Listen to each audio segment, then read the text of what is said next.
was in high school, and Herbie, which was our producer at the time, manager at the time, was looking for a female for his group. Salt-N-Pepa. Salt-N-Pepa, and I auditioned and I got it. Like I wish you would, now push it. So who makes decisions? It's the two of them.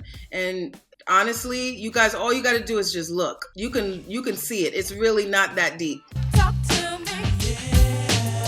How you gonna use me and not pay me? Let my sex appeal hit ya. Game so sharp that it split ya.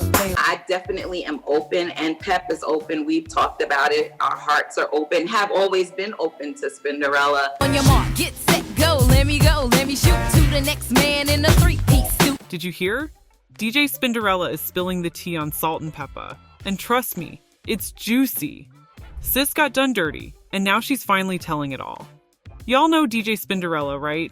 The baddest female DJ who was right there with Salt-N-Pepa, making all them hits back in the day. But, baby, the way Salt-N-Pepa treated her, it's a whole mess. Spinderella just dropped some bombshells about how they did her wrong for years, left her out, underpaid her, and even fired her over email like she wasn't a part of the crew that made history. She's out here saying she was more than just the DJ. She was a key part of their success. But according to her, Salt-N-Pepa kept her in the background and never gave her the respect or money she deserved. And that's not even the half of it. Get ready, because we're about to break down all the secrets Spinderella has exposed about Salt-N-Pepa. And it ain't pretty. Let's take it back to the late 80s when Salt-N-Pepa was running the game. Cheryl Salt, James, and Sandra Peppa Denton were two college girls just trying to make it in the music scene. They were friends working at Sears, dreaming big, and decided to form a rap group that would soon change the face of hip-hop forever. These ladies dropped their first album, Hot, Cool, and Vicious, in 1986. And that's where it all started.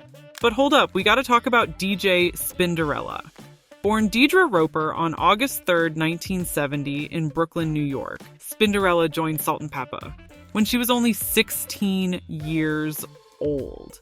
Can you imagine going from high school to rocking stages with one of the biggest female rap groups in the world?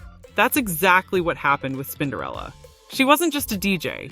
She helped elevate the group's sound and image, becoming an essential part of their success. I was in high school, and Herbie, which was our producer at the time, manager at the time, was looking for a female for his group. Salt-N-Pepa. Salt-N-Pepa, and I auditioned and I got it. With bangers like Push It, these women didn't just make music.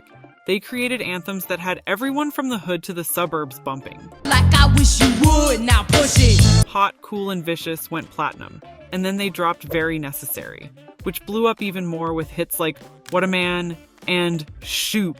Talk to me. They became one of the first female rap groups to really break into the mainstream, proving they could hang with the big boys. But while the ladies were stacking plaques and living large, some serious drama was stirring behind the scenes. So check this. While Salt-N-Pepa was out here making all these iconic hits, Spinderella was slowly getting fed up. She wasn't just some background DJ like folks thought. Spinderella was out there doing the work, helping shape the sound and vibe of the group. But according to her, she was left out of major decisions, and Salt-N-Pepa was making moves without even checking in with her. So who makes decisions? It's the two of them.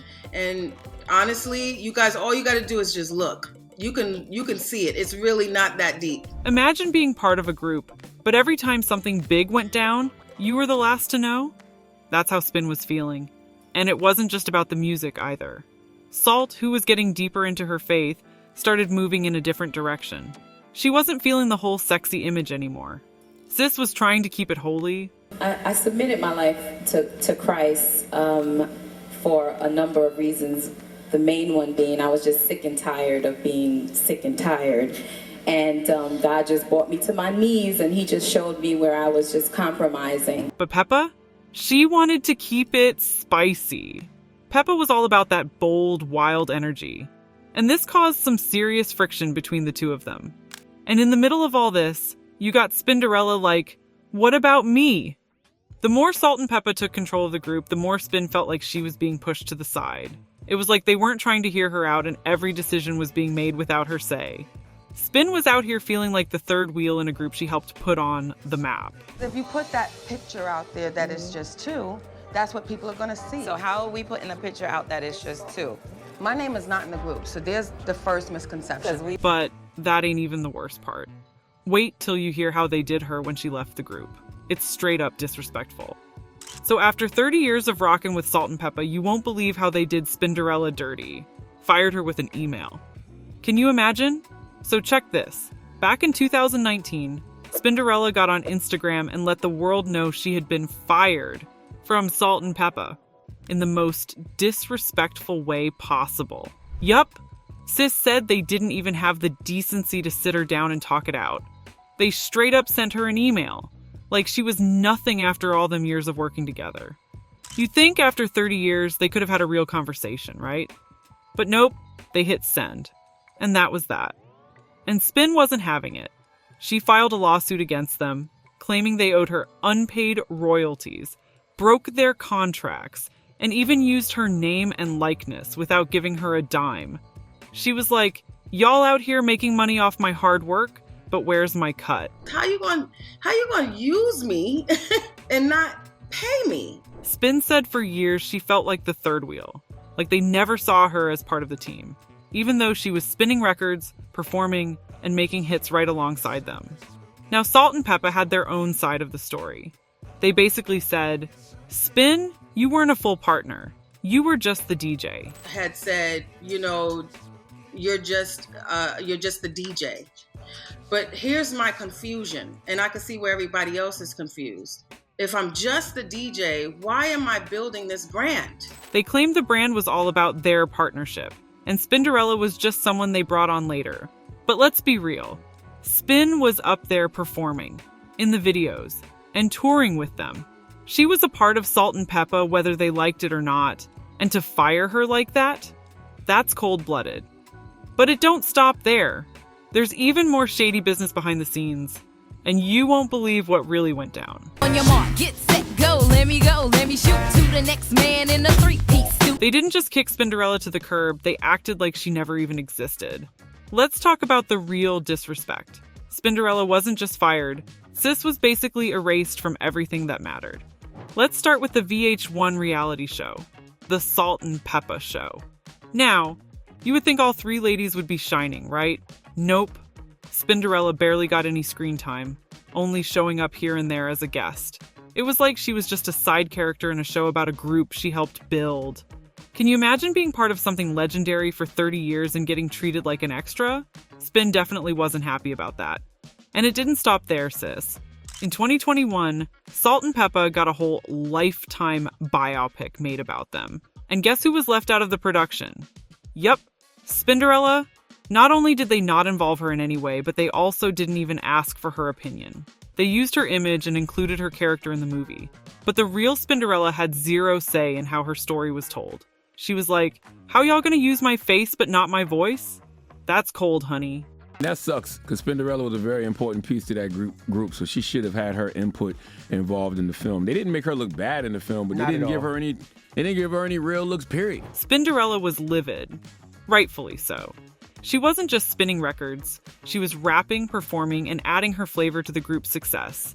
Yet, here she was, being erased like she was just some hired help. That's not just about money. That's about respect, legacy, and giving credit where it's due. Let my sex appeal hit ya. Game so sharp that it split ya. But let me tell y'all, Spinderella wasn't about to let that slide. She came back swinging, and we're about to get into how she clapped back and made sure her voice was heard. After being kicked to the curb by Salt-N-Pepa, Spinderella wasn't about to stay quiet. Oh no, sis went public with her side of the story. She took to social media, letting her fans know how she was really feeling after 30 years of being underappreciated. One of her most talked about appearances was on Fox Souls Out Loud with Claudia Jordan, where she spilled all the tea. Sis talked about how Salt-N-Pepa had been underpaying her for years, leaving her out of major business decisions, and treating her like she was just some sidekick. She laid it all bare, making it clear that while Salt-N-Pepa were getting their bags, she was left with crumbs. You don't see someone that works as an equal, that does the same thing that you're doing as an equal, and you treat them as such.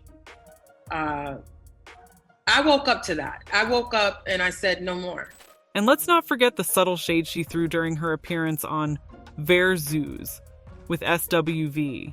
Rocking a United We Stand t-shirt, Spinderella sent a message without saying a word. The fans caught it immediately. This was a direct dig at Salt-N-Pepa. She was making it clear. She stands with unity and respect, something she felt she never got from her former groupmates. But Spinderella didn't let the drama slow her down. She's been keeping busy, still rocking the DJ world and proving she's got plenty of staying power. Through all the mess, Sis has shown nothing but resilience, pushing forward and making her voice heard. So, is there any chance of Salt-N-Pepa and Spinderella reuniting? Well, Spinderella's got a few conditions if they ever want to make that happen, and you won't believe what they are. Despite all the messy drama, Salt-N-Pepa have hinted that they're open to reconciliation with Spinderella. I definitely am open, and Pep is open. We've talked about it. Our hearts are open, have always been open to Spinderella. In interviews, they've expressed that their hearts are still open to her, and they'd love to mend things if it's possible. It sounds sweet, but given the history, it's going to take more than just words to patch up what's been broken. Spinderella, on the other hand, isn't just jumping back into the mix without some serious changes. Sis laid out her conditions. If there's going to be a reunion, they need to get the business right first. She's talking contracts, payments, and making sure that everything is fair this time around. On top of that, she's demanding a sincere apology. After all, you can't just sweep decades of disrespect under the rug. And to top it off, Spinderella suggested that therapy might be necessary to really heal all the deep wounds between them.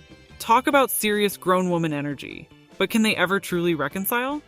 With everything that's gone down, from lawsuits to public shade, it seems like a long road ahead. Yet, if they can sort out their issues and get on the same page, a reunion could be epic. Fans have been waiting to see the iconic trio back on stage together. And who knows? Maybe the stars will align one day. Will we ever get to see Salt, Peppa, and Spinderella reunite and give us one last iconic performance?